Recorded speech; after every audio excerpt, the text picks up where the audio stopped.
우리가 잘 행하는 가운데 종종 지치는 이유는요, 종종 우리가 조급하기 때문인 것 같습니다. 오늘 본문 말씀 보니까 이렇게 쓰여 있습니다. 우리가 잘 행하는 가운데 지치지 말지니 우리가 기진하지 아니하면 정하신 때에 거두리라.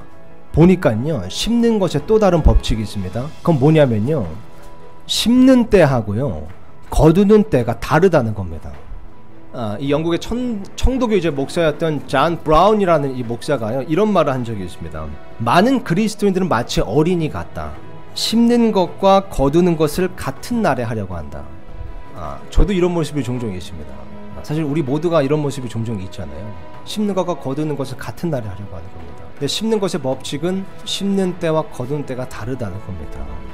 얼마 전에 저희 어머니께서요, 상추를 좀 저에게 주셨어요. 보니까 이 몇몇 분들하고 이렇게 한 뭐 1평 정도 되는, 그죠? 뭐 텃밭 이렇게 싸게 임대해서 거기 뭐 상추도 심고 이렇게 뭐 채소 심고 하시나 보더라고요. 근데 상추를 한 2주 전인가 이렇게 주셨는데 너무 맛있는 거예요. 이게 굉장히 싱싱하고요.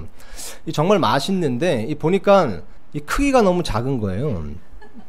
저는 이게 이 상추에다 이렇게 참치 싸먹는 걸 되게 좋아하거든요. 고추장하고 해가지고 이 참치 싸먹는 걸 좋아하는데 이게 싸먹으려고 보니까 이 상추 크기가 너무 작은 거예요. 그래서 제가 이게 뭐 이렇게 감사하다는 이렇게 메시지를 좀 보낼 겸 카톡으로 이제 한번 여쭤봤습니다. 상추 이거 맛있는데 크기가 원래 이렇게 작아요? 아니면 일찍 이렇게 뽑은 거예요? 라고 하니까 답이 이렇게 왔습니다.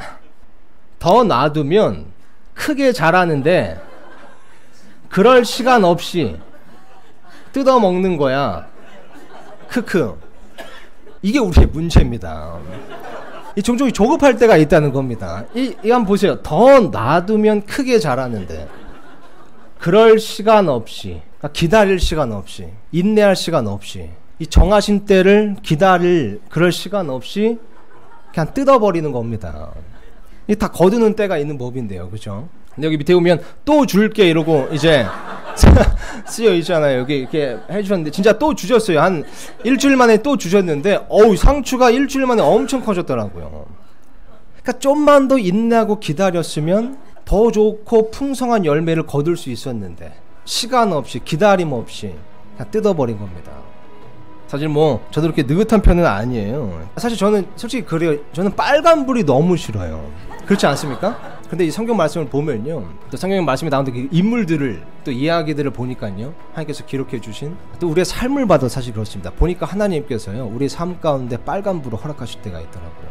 장애물들을 허락하실 때가 있는 겁니다. 왜냐면요, 정하신 때가 있기 때문입니다. 우리의 유익을 위해서, 우리 눈으로는 보지 못하지만요, 우리의 유익을 위해서, 하나님의 영광을 위해서, 그리고 더 좋고 더 풍성한 열매를 위해서요, 정하신 때가 있는 겁니다. 그리고 여러분 한번 잘 들어주시기 부탁드립니다.